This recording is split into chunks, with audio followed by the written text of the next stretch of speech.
we already talked about this, like the way the new metal, like trash culture, for lack of a better term, of WWF, new metal, Jerry Springer. It's like all dude culture, bro culture. Yeah, I don't know. Yeah. But see, I would never call that trash. I would say, well, anyway, whatever. But you're saying, I mean it with love. I mean it. I don't mean trash. Okay. Like, no. I say that as someone who has rolled around in the muck of the trash culture. You got to pay attention though, because that mud is not always just mud. As we learned from the documentary. But like.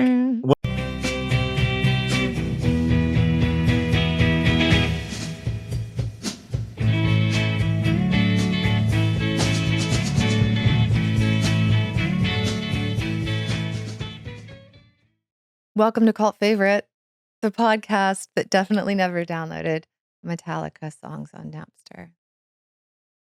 The podcast that'll also treat you with dignity if you enter our mosh pit. We will hold space. True. We will hold safe space. Yes. I'm Merinda Simmons. And I'm Mike Altman. I definitely did. There was like an urban legend that if you downloaded, like Metallica would find out and come after you if you downloaded their song. I remember this. Do you know? Okay, so we're talking about the HBO documentary, or Max. It is now HBO Max. They've gone back to that now. Okay. So you were still right. Woodstock 99. Yeah. Peace, Love, and Rage. It's the first part of their, I think it was the first installment of their music box series. I didn't know that was a series. So we did this. There's one on Alanis Morissette and her making of Jagged Little Pill. There's one on Little Nas X. Interesting. DMX is another one. Okay. I don't know. I think they have one on like to plumb the depths of this. Yeah. There's not it doesn't seem like there's like a specific kind of topical through line, but yeah, that's what we're talking about. And the one thing that I did not actually feel like was really connected to other parts of this documentary was the Napster thing. It was kind of like a thing, like Lars. I think it was about like there was new technology and something about Lars Ulrich being just like cranky old man. Yeah, but then people were really like stoked that Metallica was there at Woodstock 99. Yes. I don't think that the tide had fully turned against them quite yet. I don't know. But that was anyway. Yeah. Were you ever on Napster? Did you ever have a Napster account? Oh, yes. No, so much Napster. Constantly. Like do you know anybody who still has a Napster account? I don't would anybody admit? It went away. And I remember when it went away. It's come back. It came back. It tried to come back as a legit service at one point. But I don't think it lasted long. Someone very dear to me still uses Napster. Really? I know. And I choose to just like compartmentalize that and make it not, affect our friendship. I didn't know. But it's like a music service now. It's not like the old days where you're downloading. Is it not? I haven't looked into it. Okay. Anyway, okay. So you never heard of LimeWire? Which was what happened after Napster got sued. Yes. But I never like plumbed the depths of that whole rabbit hole. I've been, and is not something that I expected us to talk about, but that was your opener line. Yeah. Yeah. Well, it was what came to mind. Oh. Because, I think it's very much, I actually think Napster, we can get into it, but I do think it actually is a key piece of this because of the kind of like, just the kind of assumption of ownership that so many of the attendees had at Woodstock. It's that same, like, there's rich people out there. Granted, I'm a middle-class white dude, but they're way richer people than me, and they're making a lot of money off of me. And so, like, fuck that's Metallica. A really good point. I'm going to just take this stuff. Okay. Right? Okay, sure. And I think because, like, I was like, it made me think about how much of my life, how long, like, since I was probably 12 years old, I was pirating media off the internet. Mm-hmm. I mean, using MIRC chat platform to then download music and movies. Anyways, who are we, Michael? Who are we and what are we doing? I think, is this the last installment of our summer series? This is the last installment. Yes. Happy July, everybody. Yes, I think this episode comes out. We're all hot and tired, but we're not going to set anything on fire. Not yet. Not literally. Yes, we'll set a lot of figurative fires with our hot takes about this documentary. But this wraps up this will come out July 30th. Okay. No, this will come out. It doesn't matter. July 28th. We're two religious studies professors. But my point is, this is the end of summer. By the time the next one comes out, school will have started. Truth. I'll be writing syllabi. Yeah, you will. And should we say what we're going to do next? It'll make it real. Because we kept saying that we were going to do it, and then we put it off, and then it would come back, and then I would say, "Ooh, but here's maybe this idea, but then we could do this." And I think if we put it down, I'm clearly stalling. So sure, why don't you just say it? Next time we are going to do the vow season 1. Okay, that is my vow. Okay.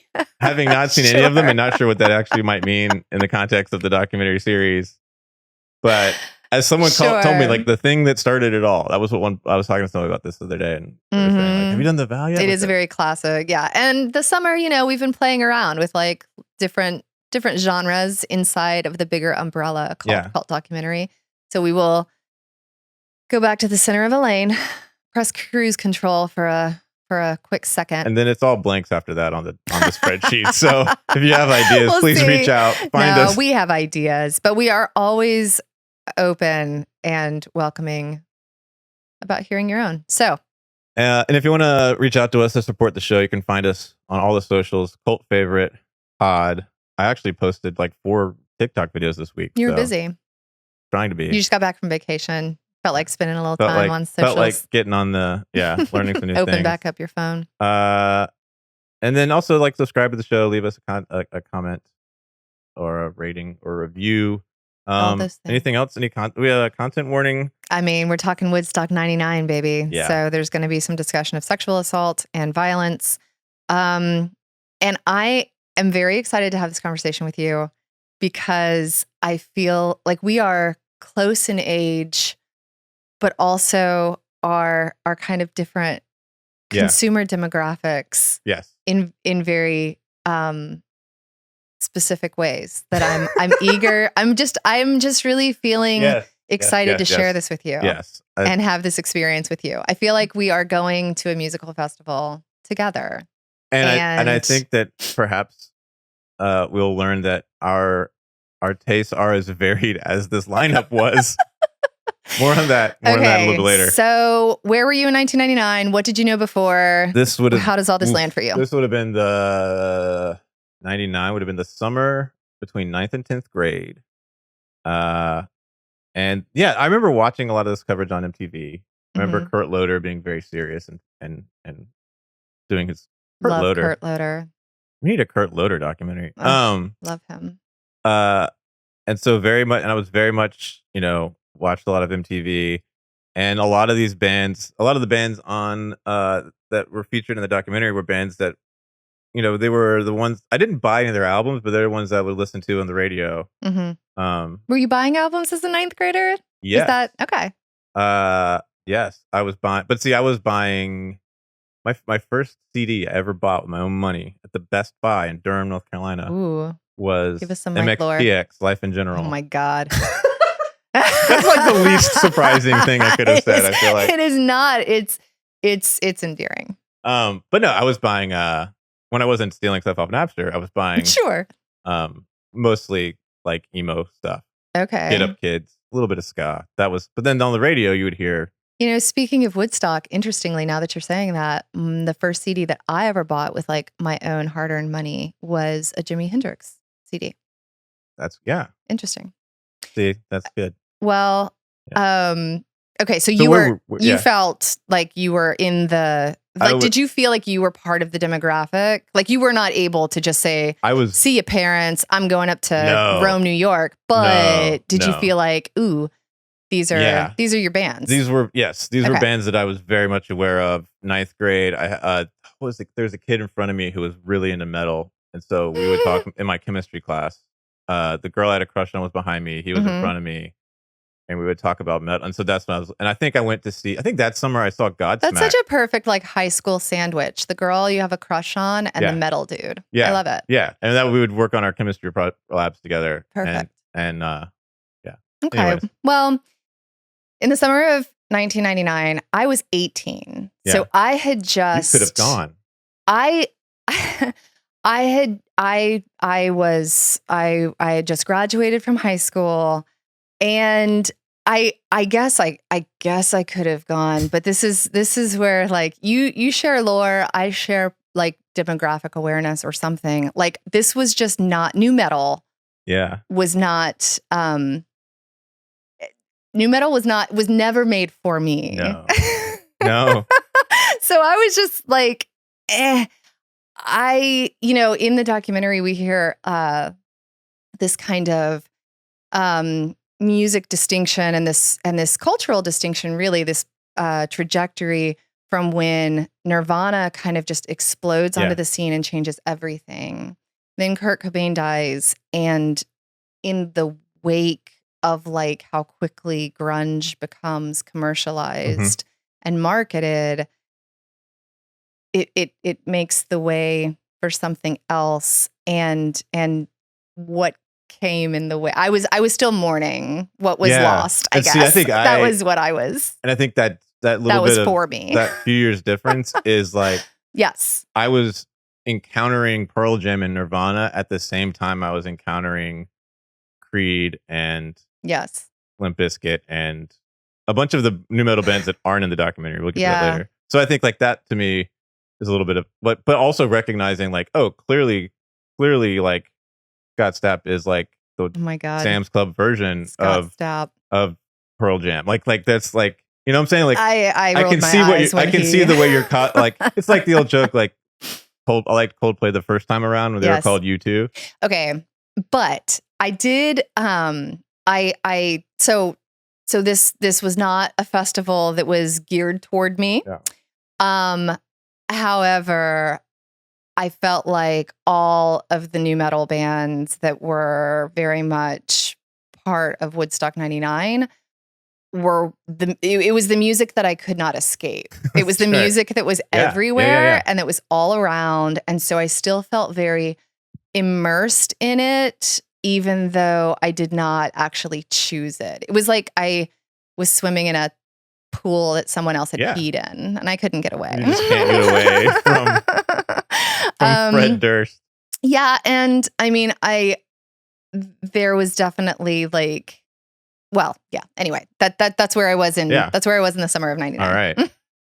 So what's going on with this documentary? Here's what happened, and we will talk about why we're even talking about this in relation to our bigger theme of cult documentaries.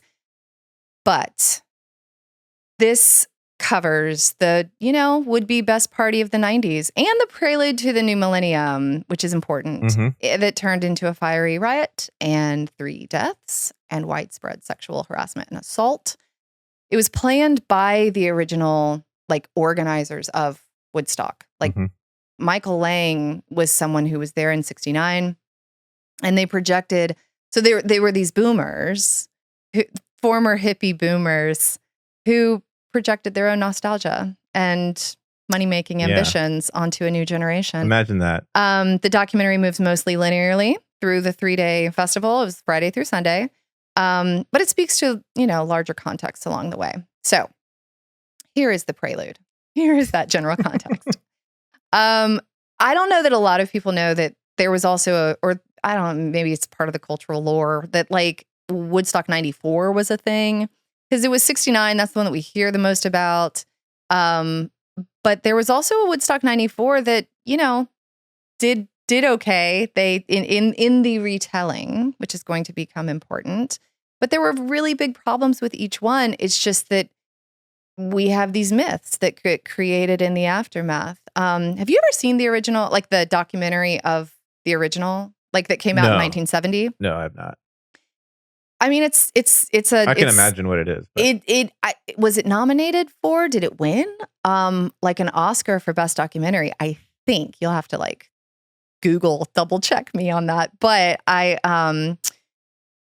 that documentary was really it played a big part in creating this myth of a return to the garden, hippies experiencing togetherness and free love outside of a society that had run, like politically amok. And so it was peace, love, and music. That was the narrative. But stuff went down in 69 too. Yeah. So part of, part of this whole story is exactly that, of like who tells a story and how. And, frankly, the importance of documentaries and creating narratives through ostensible descriptive reporting of various events. Anyway, after the 1994 festival, the organizers and promoters are like, let's do this every 5 years. How about? And we can recreate what matters to us. They choose, because boomers are good at that, they choose Griffiths Air Force Base in Rome, New York for the 1999 festival. This is a retired Air Force base. There was lots of open acreage, and it was also importantly fortified from like people couldn't just come in without tickets. Like you couldn't really break into this festival. Yeah, there's a lot of gate crashing in 94 apparently. Lots of gate crash, because all that they were separated from was was a chain link fence. Anyway, but the temperatures were high. And inside of this, I mean, it's an Air Force base too, so like there is nary a spot of shade or tree to be found. So temperatures are high. It's really, really hot. Water is hard to come by. Porta potties quickly back up. Sewage was everywhere. Again, within the first 24 hours, like it got gnarly fast. Yeah. Security, like the so-called Peace Patrol, the Peace Patrol is generally untrained and inattentive. They're letting people in with drugs because they're willing to turn a blind eye to that. There is also but not food and water. You cannot bring food and water. We have vendors for those things. Bring your drugs, though, it's fine. There was also nearly a mile's walk between the main stages. So like people are tired and thirsty and frustrated and angsty. And the demographic itself is described by one attendee as, quote, a lot of white boys wearing backward baseball caps.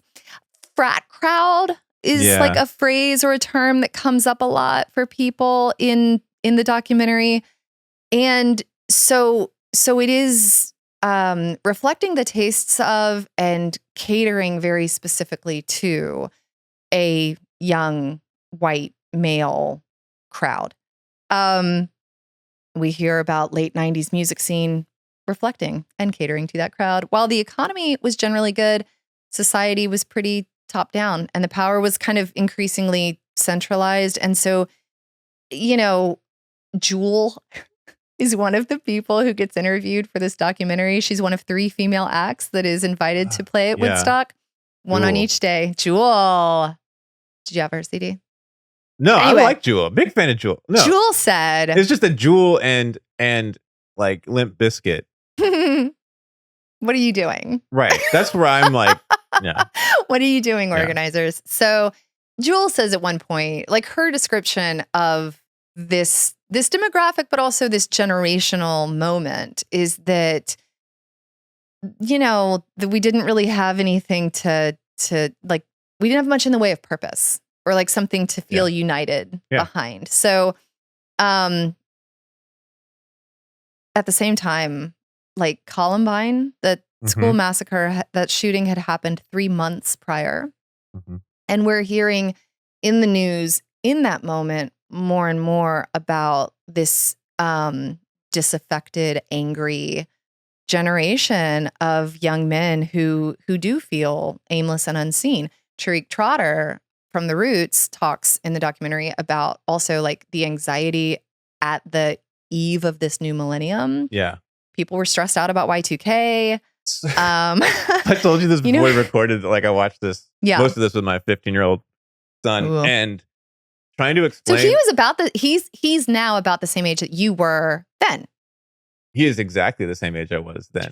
We had that conversation, which was funny. Yeah. And he is way more well-adjusted than I was at that time. But like if you want some fun, try to explain Y2K to a 15-year-old. Like there's a pretty good. They were worried. Yeah. That the numbers would go to 0, and everything would break. And he's like, wait. They're worried that there's only 2 digits and the whole, like, yes, yeah. And that's gonna be the end of the world. Yes. And it's just like it was, but also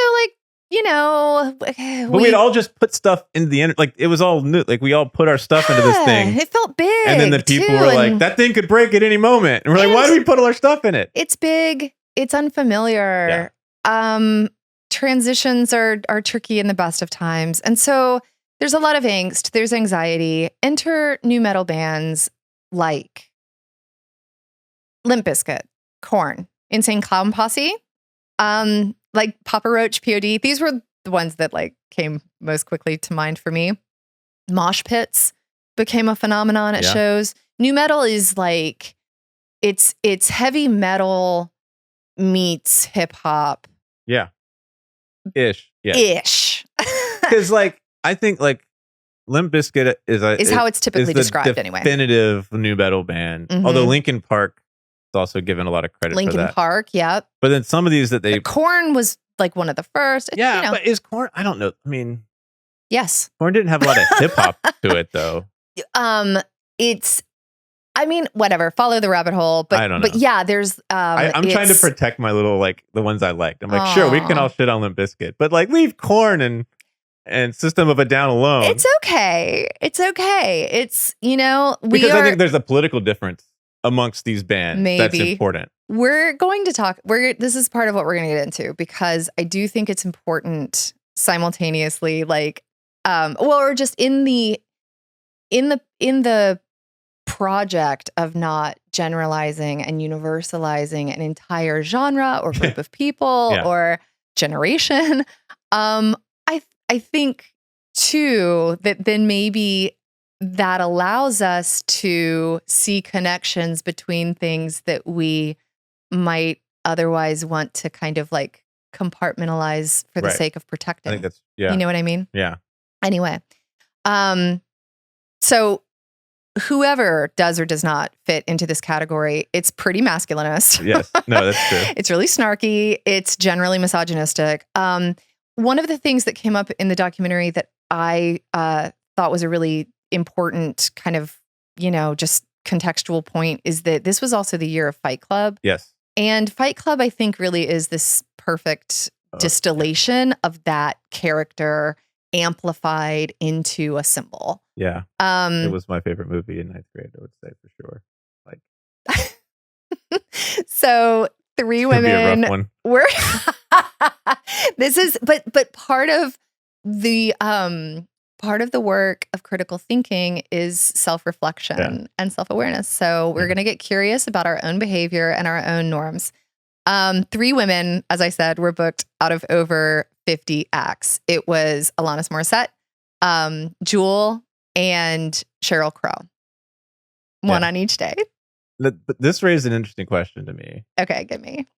Because I was like, well, what women acts should they have booked for the new metal? Like, no. Okay. I know you've got a list, but it's not a list that was like, to what extent is this a Woodstock 99? Yes. These 2 boomers putting this together lineup problem? And what is it actually a top 40 rock radio charts problem, right? Okay. Because like I've gone down, my daughter loves metal music, but also only wants to listen to women singers. And so like I'm digging up like Evanescence and like here you go. Oh my God. Like B? Yes. She loves metal. She loves metal. Oh, sweetie. And I'm like, here's like, no, we've found stuff. But when you think about Evanescence. You get Auntie Merinda to make her a playlist is what you need to do. Yeah, she has a playlist. Because there were a lot of really important... Friend of the show, Alex, has seen B's playlist. Good, yes. good. Yes. Well...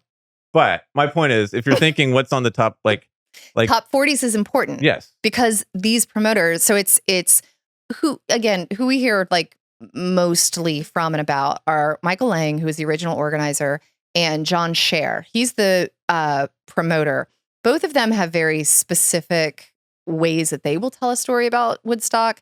John Scher, we hear a lot from in the documentary, and he's convinced that the whole festival just suffered from misrepresentation. It's all MTV's fault. Listen, and it's Limp Bizkit and MTV's fault. It's and like women are at fault for being topless. That was a rough moment. Kurt Loder is at fault for being MTV's like news anchor. Like he will place a lot of blame in a lot of individuals. But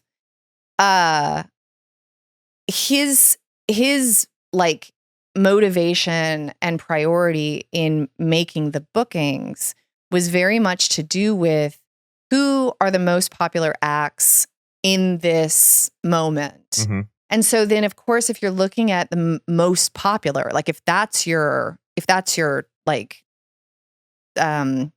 priority, well, then you are going to reach for top 40s stuff. Right. You're not going to go to independent labels.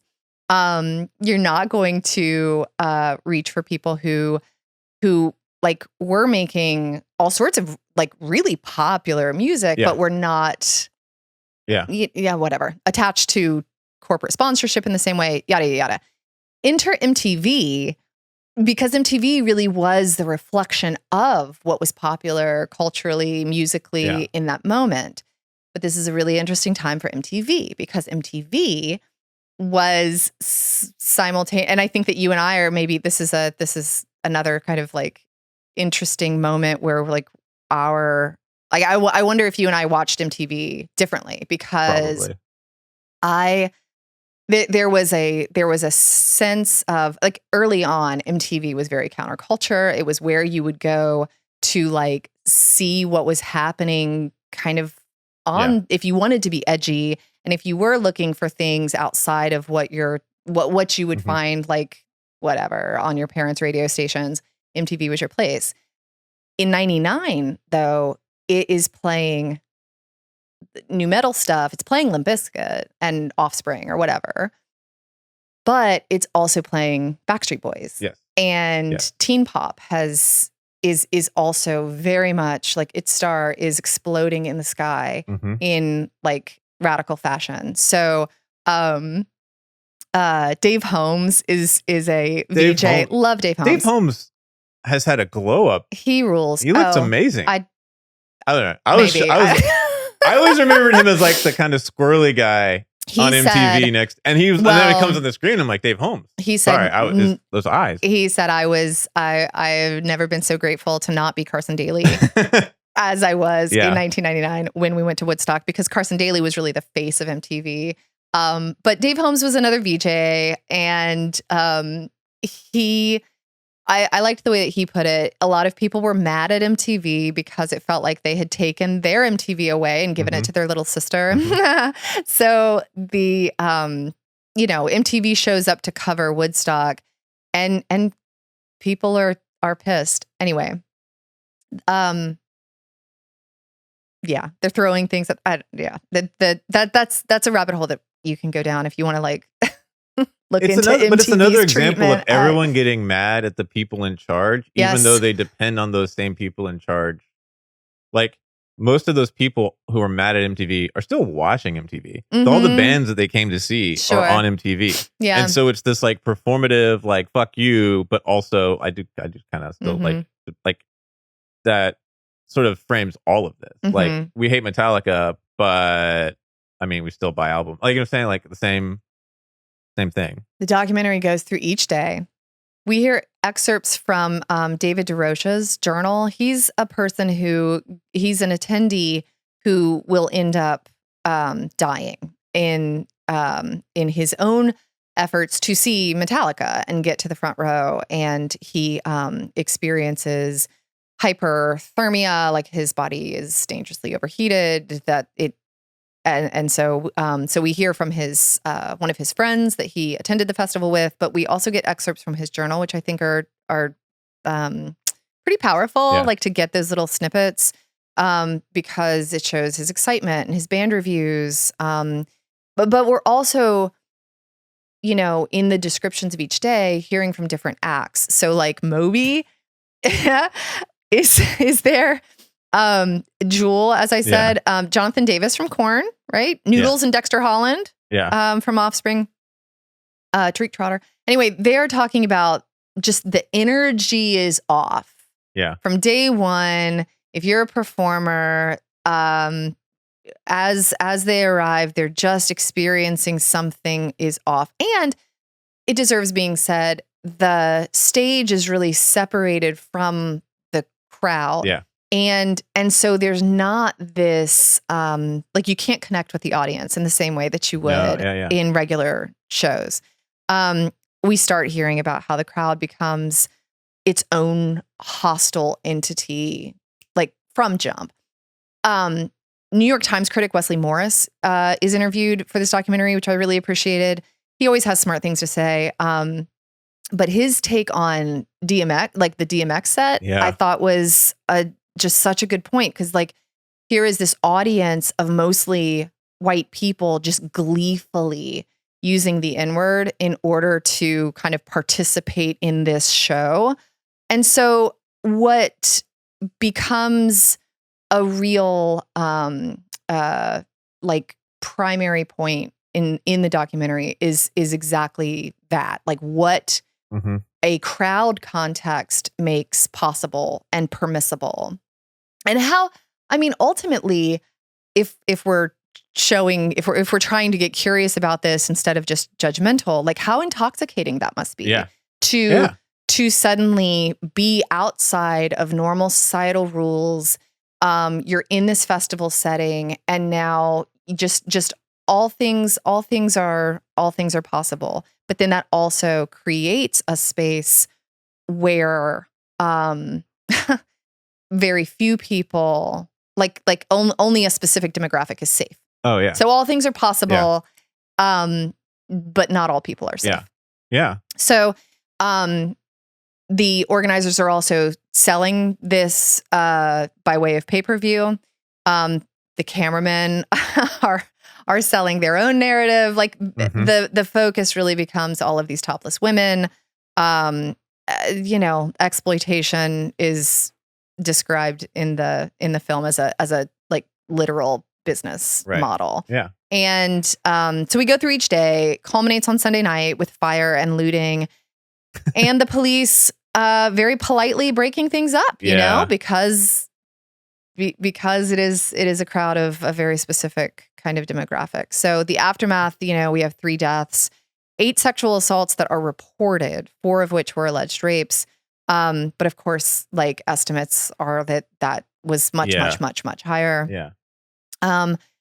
44 arrests were made. The first person charged with sexual assault was actually a New York State prison guard, and he was charged with assaulting a 15-year-old girl. So I think that this gives us all sorts of places to go conversationally. Where do you want to go first? All right. So I first want to ask you, yes, why you thought this would fit our little project here. I mean, this is very much our usual thematic arc. It's, a story about what draws people in and how, why, what goes wrong when systemic issues are not addressed and or are actively ignored.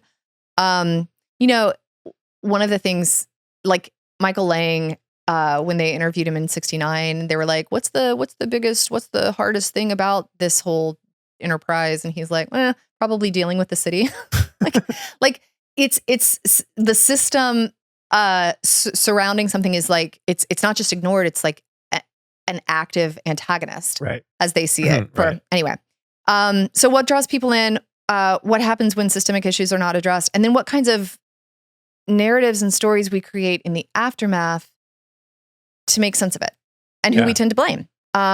Like in this case, again, John Scher, the promoter, is resorting to a lot. He calls Fred Durst a moron lots of times. So Fred Durst is the one taking the blame for inciting a riot. Right. David DeRosa is responsible for his own death because here were his health issues or whatever.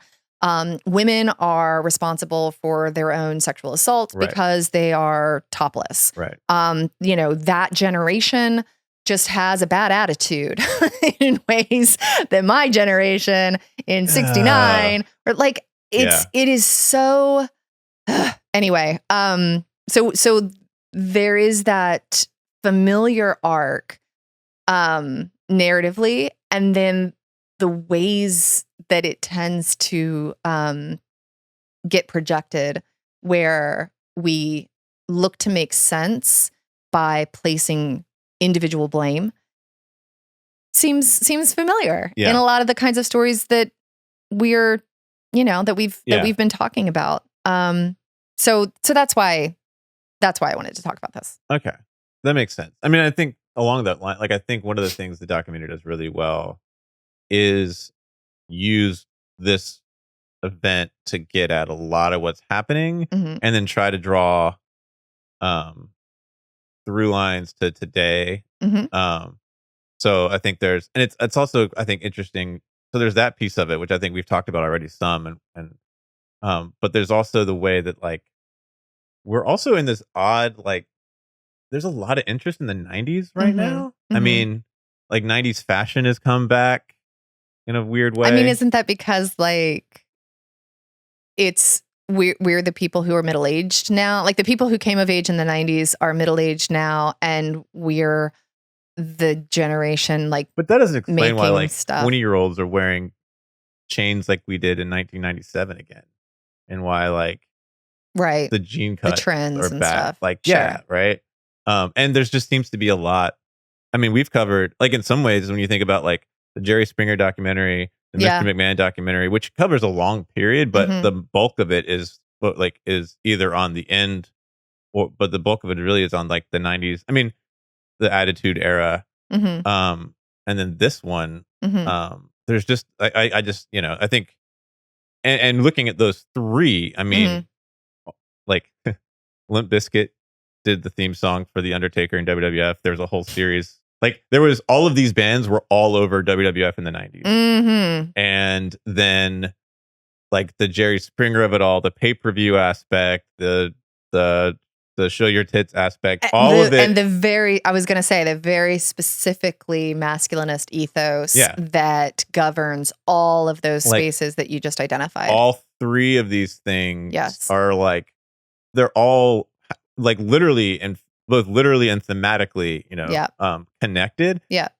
around this with the same, I think, demographic audience. Yes. Of And so I think angry it's, young white dudes. yes. But it's an interesting, so in relation to something called cults, I think that there is a good opportunity that this presents to think about, um, what we find compelling, what we get swept up in, what we are culpable in, complicit with, like those kinds of questions that keep coming up where like to explain cults, we want to talk about what draws people in. Yes. Yeah. But then also just impossibly separate them from our own senses of thinking and being, such that, even when those documentaries have like the moment of, we should like whatever, nobody joins a cult, everybody is, it can happen to It can anyone, happen to whatever. anybody, yeah. The like that's sure true, but it's also happening inside of a documentary that is calling something a cult. Mhm. And so Right. like there is this just this not even implicit, like it's an explicit separation and Mhm. and classificatory division that stacks up a kind of us them dynamic whereby we can feel safe because we identify the people who are susceptible to a charismatic, manipulative leader Yeah. who will exploit them. In this case, while we hear from only one person who has anything to say about like, yeah, I was throwing bottles too. Like nobody, Yeah. We don't hear from you know? anybody. Yeah. The vast majority of the people are like those are the images we have. But it's really hard to find interviews with people who will sit down and be like, yeah, I groped this woman because she had Yeah. her top off and Yeah. everybody was doing it. Yeah. Like nobody's, you know what I mean? And Yeah. so I think that this is an opportunity where it's a little bit more difficult to just kind of point to this small group of people who were up to whatever with Right. this leader. And it's like, oh, here's a for-profit corporate enterprise with lots of charismatic leaders doing all, like the phenomenon of how celebrity works, but also the phenomenon of how just festival organization and how just like pop culture promotion works, who they draw in, how they are able to get people, and how they can create a crowd of 250,000 people who are hopping up and down together, shouting the N-word or grabbing women's breasts or setting things on fire. Or so I just think it's, like John Scher wants to say, young people are always going to be, you're always going to have some bad apples. Everybody's always going to be a jerk. You're always going to have that person in the bunch. But it's like, I think this is a little more complicated. So that makes a lot of sense. And it gets at like watching it with the 15-year-old, and he was like, I just don't understand why these people are so mad. They have everything.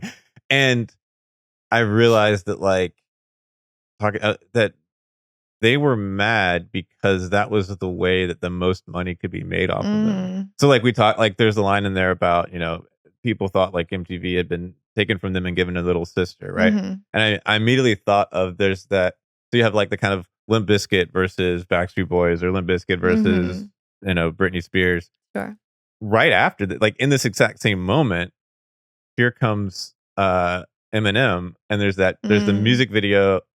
I'm trying to remember which song it is, but it's the video has this scene of like a fictional MTV Awards with a fake Fred Durst and a fake Christina. Right. So like now I'm going to get you pissed off at both of them. Right. Yeah. Right. And so there's this like constant swirl of you're always reacting and pointing and laughing and talking about how fucked up these other people are. Right. And that's the next move. Right. And so there's a way that like the reason it was beneficial to the record labels and to the media and to MTV. Like, I don't think John Scher is right to blame it all on MTV, but like the fact is MTV is making a ton of money off the ratings it gets from documenting this. Like, like, and so I'm like, yes, it is a byproduct too of this bigger phenomenon. It is not, it is not it's not an innocent, nonprofit investigative journalist outfit. So there's, even they're invested in the same thing, right? Like the first thing I think I remember seeing was the fires during the Red Hot Chili Peppers show on MTV, MTV News. That's right. So, but it also got me thinking. Like the other thing that was this fear, not fear, but this cultural concern and hand wringing about angry young white men. Yeah, it's been, like, whether it's sort of the incel stuff that you read now, like it was interesting to realize like this is like not a late web 2.0 Reddit phenomenon. It existed when we didn't really, like, the internet was nothing but like Napster, right? And GeoCities sites. And so there's a way that, like, I think that question, and so that got me thinking. And so one thing that I did, because I was thinking about like one of the things that's interesting about this sort of riot, or whatever you want to call it, is if you compare it to other events, like say, like LA in 1992, or a variety of other kind of like it stands out because it is these sort of mostly white middle upper class. Like, it was expensive to go to, et cetera, et cetera. But then it got me thinking about the other example that's like that, which was the January 6th attack on the Capitol. Sure.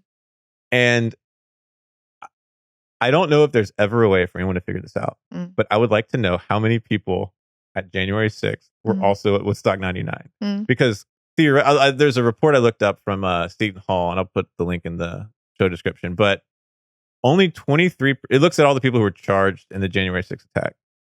Only 23% of those charged were under 30. The 28% were in their 30s and 21% were in their 40s. So about half of everybody there were in the same demographic as those as targeted by Woodstock, or at least targeted by the same media. Yeah. And then 88% of them were men.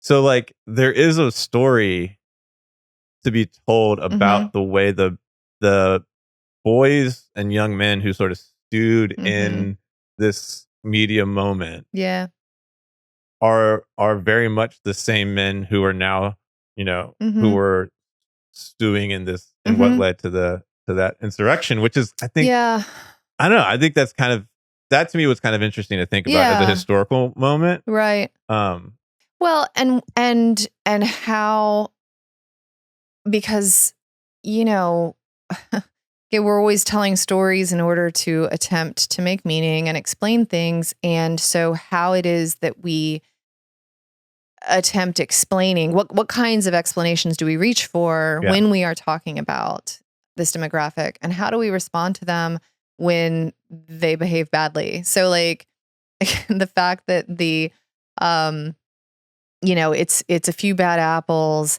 and the police come in and they're like, okay, everybody, it's time to shut this down. Party's over. Yeah. Like, which was not dissimilar from like a lot of what happened in the Capitol attack. So I think that, but I also think that it's important to take stock of the impulse to caricature and give kind of the characteristics of an individual to an entire generation. Right. This generation is like this, yes. and here's how.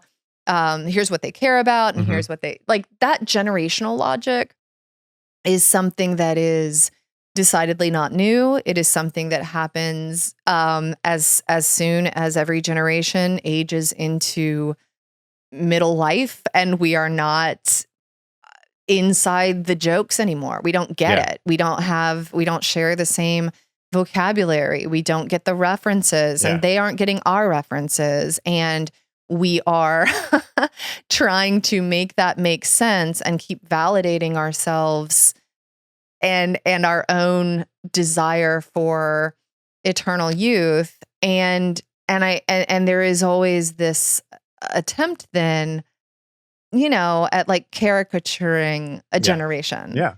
And shaking our fists at the sky and telling people to get off our lawn and their music is too loud and whatever. So I think that, like, as we draw those connections, which I think are really important to do, there's also this, I don't know, just kind of thinking about how narrativizing a generation of young people and the technology that they use and what their feelings are and what they're stressed out about and what they like, just what that kind of logic allows and what it occludes or ignores. Yeah. Anyway. I often wonder too, like, I don't know, like I see a lot of generational jokes on TikTok. And I don't know if that's because it's algorithm, the way the algorithm works. Is that just a me thing, or is that to what you were saying about like this? That's what happens at a certain point. But also they're being made by younger people. So are we just in is this a thing? Is there something happening? Is there something about? And they talk about this in the documentary. Is there something about? I want to try to narrow, because I don't want to do the same thing and just be like boomers. But there's something, but it's hard to not look at the Supreme Court and Congress and everyone in charge of everything and not notice that they're all over 55. Sure. But there's something about that idea that there are elites within that generation that refuse to let go of power and get out of the way. I mean, I've experienced myself in various situations in the last 5 years. And so is there something about that has triggered a kind of generational identification, strife, frustration? I mean, I often feel like a lot of my life is spent translating between Gen Z and Gen Alpha and Boomers. Sure. Like a way, like sure. Whether and so no, what they really mean is no, they're not lazy. They're trying to figure this out. Well, no, they're not. Wesley Morris brings up, he says something useful, I think, at one point, where he talks about like how difficult it is for people to admit that they are no longer in charge. Yeah. And that they will, Maureen Callahan, who is a writer for Spin, she covered Woodstock and has a lot of important points to make in the documentary as well. And she says a similar thing too, of just like, that's really difficult for people to no longer be in But see, charge, and so then yeah. we project a kind of self-important narcissism onto a generation that is younger, and a generation, frankly, that we're very afraid of. like it's always this kind of. I That's am what. less afraid of. I don't. Maybe that's the. I am less afraid of the younger generations than I am the. Sure. As they text me right now. At least Morris's point is that, like, what the way that he puts it is, a lot of what needs to get done in this country that just doesn't get done, right, is because of a generation that is unwilling to wrest control. Yeah. and a generation that is just like afraid of the next generation. Oh, like agreed. there's So we try to so the boomers are trying to like keep hold of, whatever they have, control over, and not give it to Gen X, and Gen X is just like not sure what to do with, like, there is always this perennial, like, we're afraid of your technology. Mm-hmm. We don't understand your jokes. You like things that I didn't like. I don't understand that. I don't think that's perennial though. I think that's Really? I think that's particular to the life experience and the rate of change that happened during the boomers' lifetime. I do. No, come on, man. I don't think Elvis was a like terrified people because he was like this but no, set of hips shaking. But Beethoven was like giving women the passions, and people were like, this is the devil's music. Maybe at that, I mean, I don't think that, okay, I think there might be some broad like cycle to this. Yeah. But I think there's something particular about, and part of it has to do with advances in medical science so that they're living longer. Mm-hmm. Part of it has the rapid changes in technology so that, like, Beethoven's generation did not see the kinds of technological change. Mm-hmm. The closest I could think of would be maybe if you, and I don't know, this is why I would love to talk to an early modernist, is like the Reformation, like Enlightenment era, like the printing press, that moment, right? Yeah. But I feel like there's something particular that makes it that is particular, and that I think will be different in 25 years when I'm 65. Okay. Than it is now. I could be wrong. I don't disagree with you that we are seeing technology change at a rate that feels unprecedented.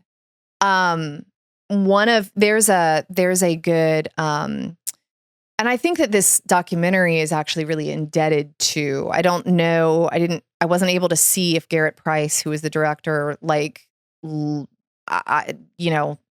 collaborated with or gave credit to, but there's this podcast, Stephen Hayden is a music critic. He made a podcast, limited series podcast for The Ringer called Break Stuff. Well, this is a Ringer production. Okay. So maybe Bill Simmons is behind all of this.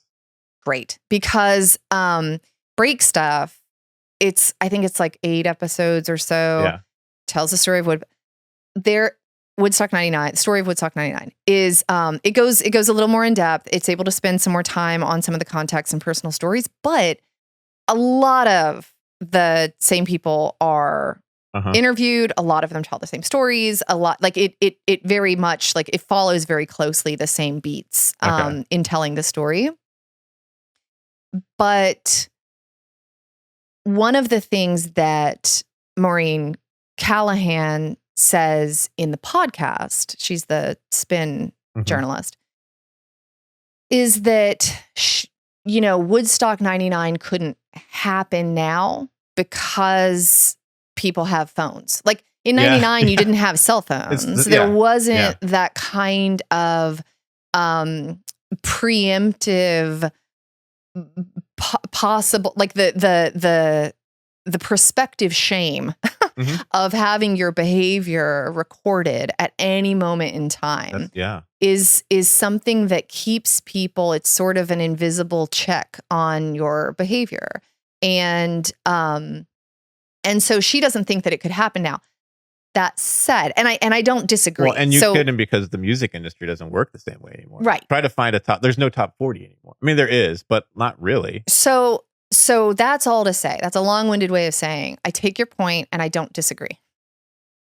But also I think that the phenomenon of technology always feeling like something that belongs to a generation that is younger and in certain ways a little savvier, but in other ways not as mature.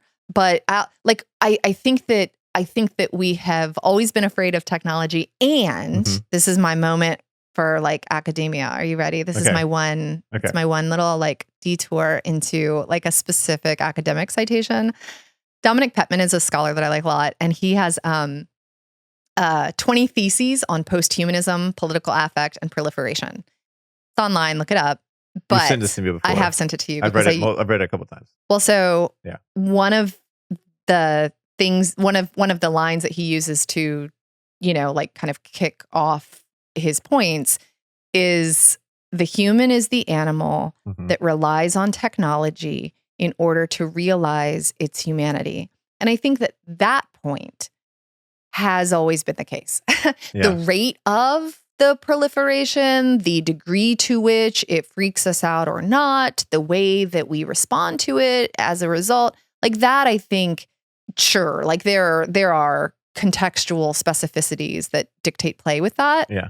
But that idea of like, I understand myself as a human separated from other animal species because of the way that I can use technology. Right. And then now this other set of humans is using technology in a different way. And that makes me understand that like is something that is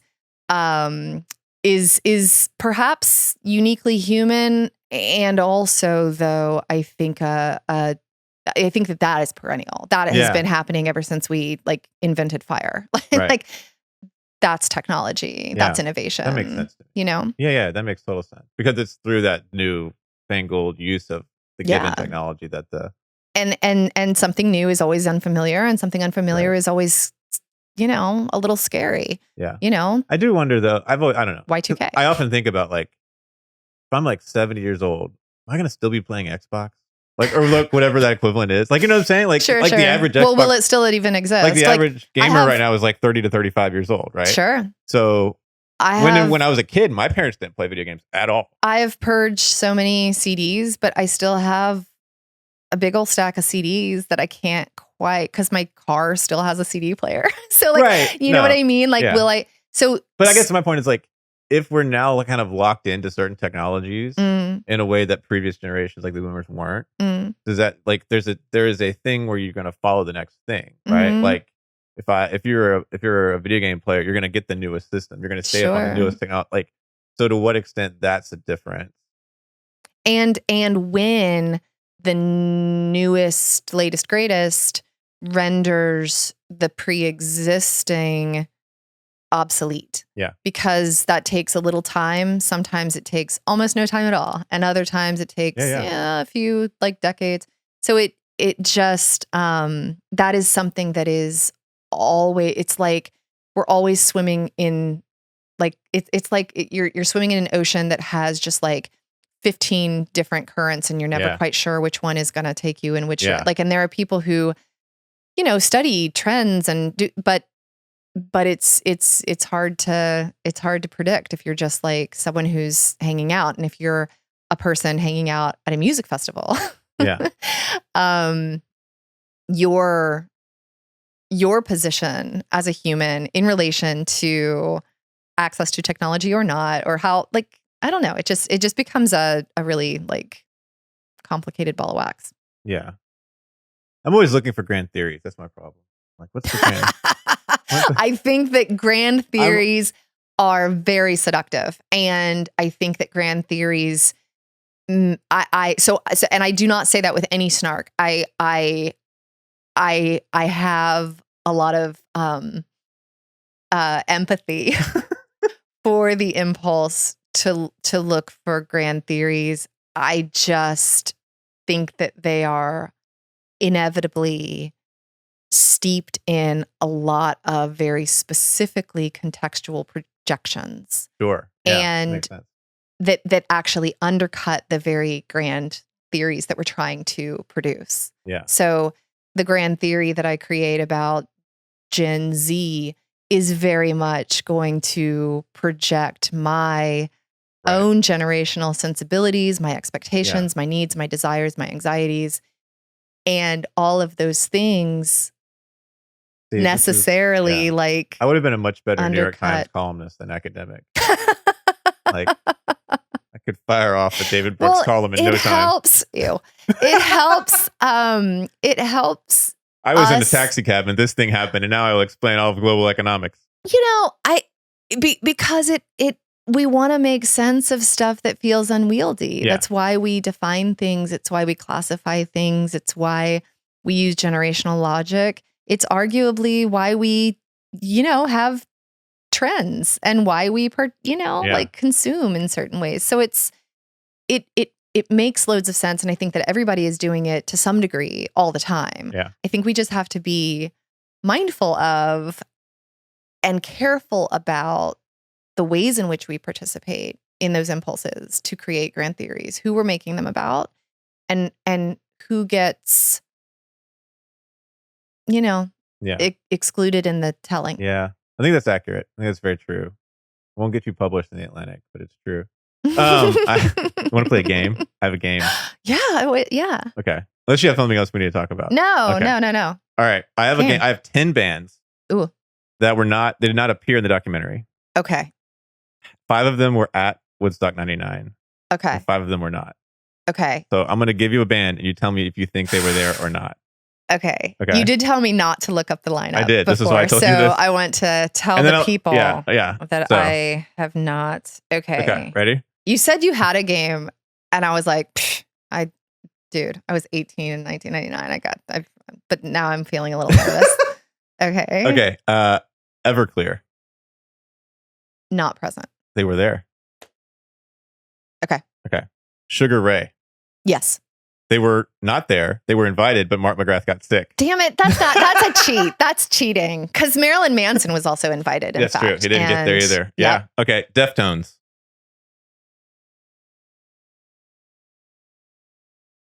I am bad at this. They were there? No, they were not there. Oh, okay. All right. Willie Nelson. Yes, he was there. He was there. Yes. Yeah. Widespread Panic. No. That's also correct. All right. So you've gotten 2 so far. Yeah. Except for Sugar Ray. I'm not going to take that one as a loss. Okay. So we'll say 2.5. Yeah. Are we grading on a curve? Ice Cube was there. He was there. Yeah. Elvis Costello was there. So see, okay. Neil Young. Not there. No. Gin Blossoms. Ooh, interesting. I feel like they should have been there.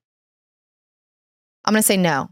They were not. Yeah, because I feel like they're not. That was a more. I didn't check 94. They feel like they had to have been there in 94.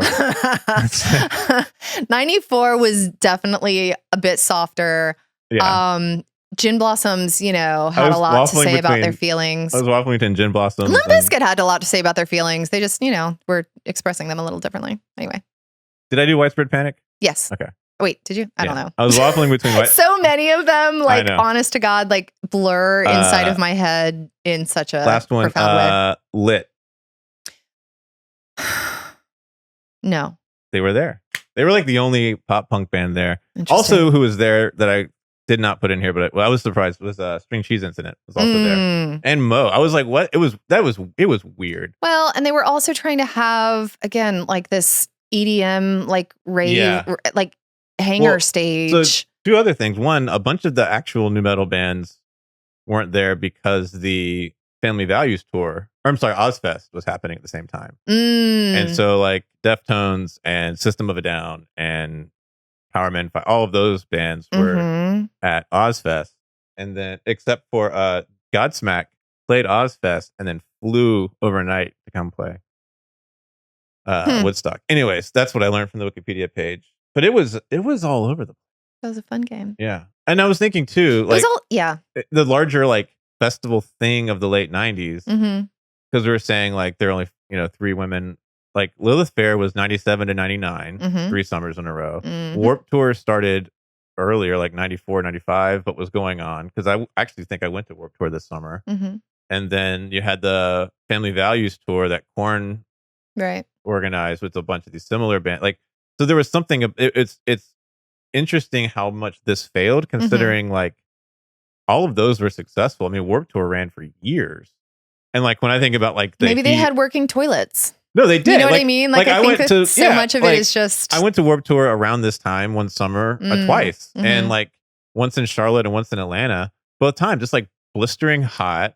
Yeah, but it wasn't a mile between stages, and and do people have water? We had access to clean water. It wasn't nearly as many people. That's what one of the points that Dave Holmes makes in the podcast is like, I don't know that I want to say that it's to do with like a generation. I think it was just a shitty festival. That's another side so of much this. Of it is, there were plenty of other festivals that didn't have this problem. That So anyway, what's your takeaway? We have a takeaway. Well, I'm gonna invoke Wesley Morris again. He says at one point that people are selective about how they remember, what they remember, and that has everything to do with who's telling the stories. And I think that's always something that I want to bring to the fore of the conversations that we have about something called cults. And it's also, like what we were saying a minute ago with the way that herd mentality works, like that, you could tell a story about how this is humanity gone wrong. This is us going off the rails. This is us at our worst. Blah, blah, blah. Yeah. And it's not untrue, but it's also as a social mechanism. This is us as a species working. This is us as social animals reading a context and a situation, understanding what a norm is, and then participating in it for group participation. Like this is how social formation works. The same questions people throw at more traditional cult docs. You get like, why didn't they leave early? Why did you stay? Yeah. Why did you do this? And this is where you can see that operating across, Jonestown we see with almost 1,000 people, and that's a lot of people. This is 250,000 people, right? And so when you see this kind of scale is insane. So when you see this kind of phenomenon operating on that kind of scale, I think that it is we do our own intellect a disservice by saying that it is somehow a bug and not a feature.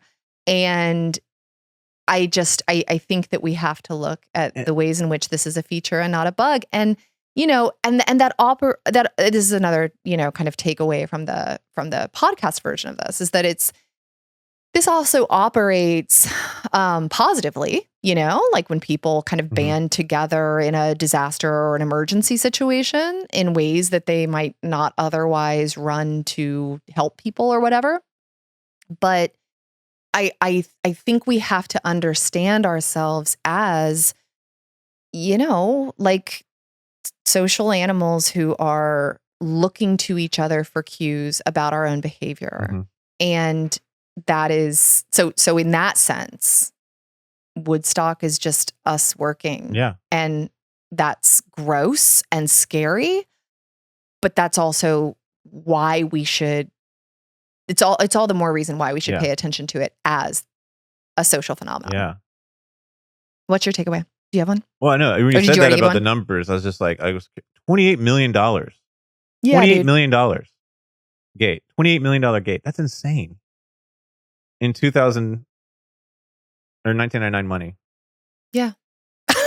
I'm sorry. But would like Rome, New York didn't make that much money. No, and if anything, the numbers may have been underreported purposely to keep money from the city. Totally. And now, I mean, this was something that got brought up too, but we don't have time to go into it, but like the progression or the kind of trajectory of music festivals such that Woodstock is what it is. It like lives in our brains as it does.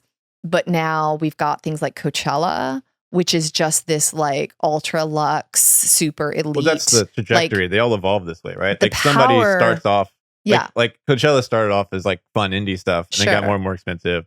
Bonnaroo started off as this fun issue, Yeah. then it got more and more expensive. but like the social dynamics are still there, the power Yeah. dynamics are still there. It's just fancier, you know? yeah. Well, and I will say now, I'm like, I understand the people when I went to Bonnaroo. I'm like in a tent in its field, and then like you go up and there's the VIP people who are, with the air condition and all this stuff. Like I look at them and they're all like in their 40s. Literally sounds like my worst nightmare. I understand why they did that now. That's Literal what I would be worst doing. nightmare. My takeaway is sort of, I wanted to like put this into the context of kind of all the stuff. And I was thinking about like, on the one hand, we already talked about this, like the way the new metal, like trash culture, for lack of a better term, of WWF, new metal, Jerry Springer. It's like all dude culture, bro culture. Yeah. I don't know. Yeah. But see, I would never call that trash. I would say, well, anyway, whatever. But you're saying.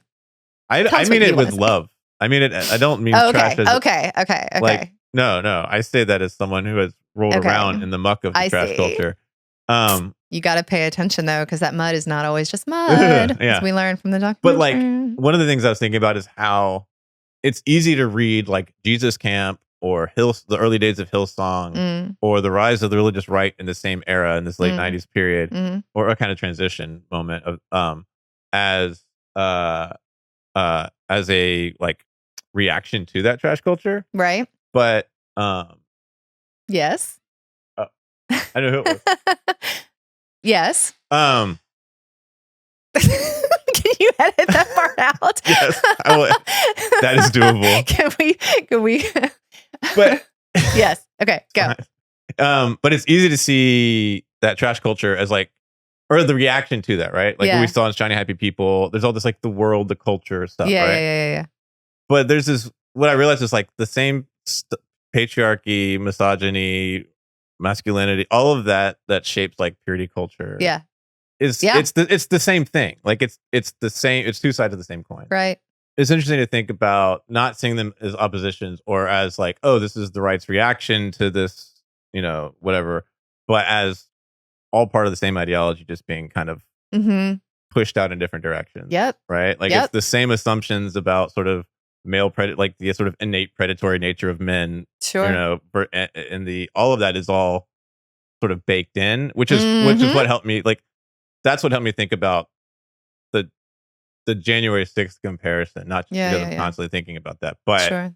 All that's connected. Which is an interesting like counterpoint to and juxtaposition with the with purity culture. Like men behaving badly and like not being able to control themselves. Like the kind of caricature of sexual aggression counterposed by purity culture, like I think are those have a really I think inextricable relationship that we don't like the only options were to be like to do the true love waits thing or to be a backwards hat dude burning something at Woodstock. And those are so.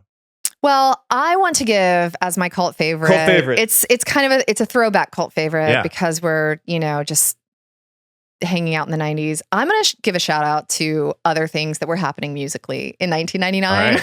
Right. Yeah. Because I do not want listeners who perhaps were too young to remember, or perhaps were not even born in 1999.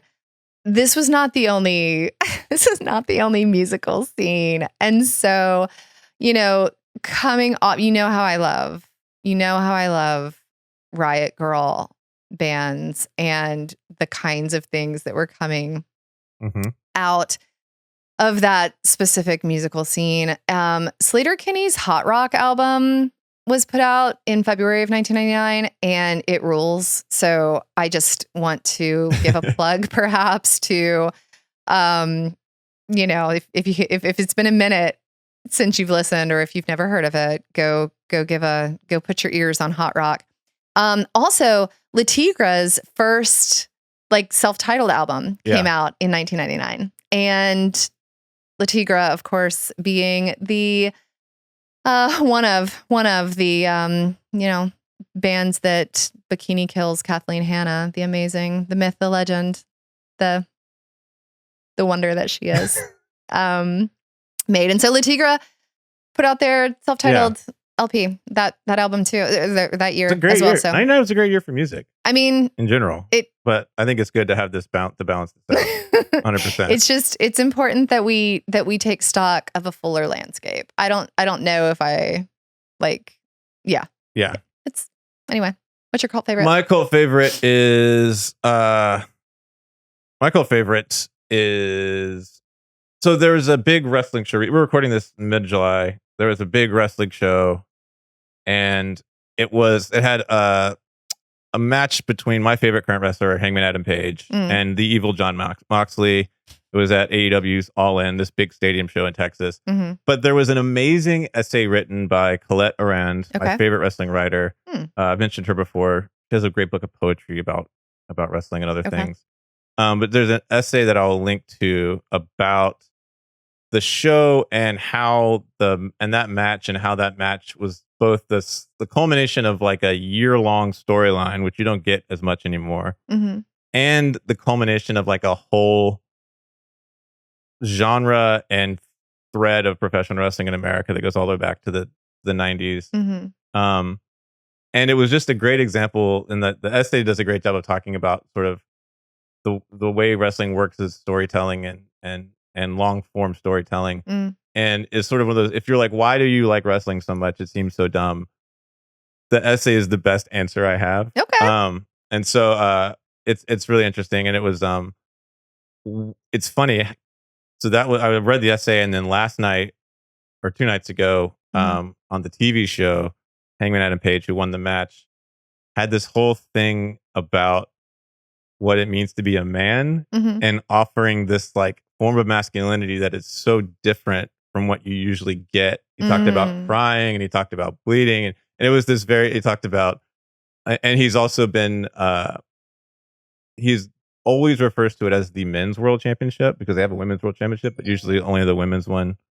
Ooh, something has happened on my phone. Technology. Sometimes, but he's now giving it sort of trying to make this equality move of calling it the men's, because they only ever qualify the women's world championship. Okay. And then so it was an interesting moment as well. But the essay is great. It's called what is it called? Texas Death Breathes New Life into Professional Wrestling, because it was a Texas Death match. Okay. So it's linked there. I don't know. Yeah.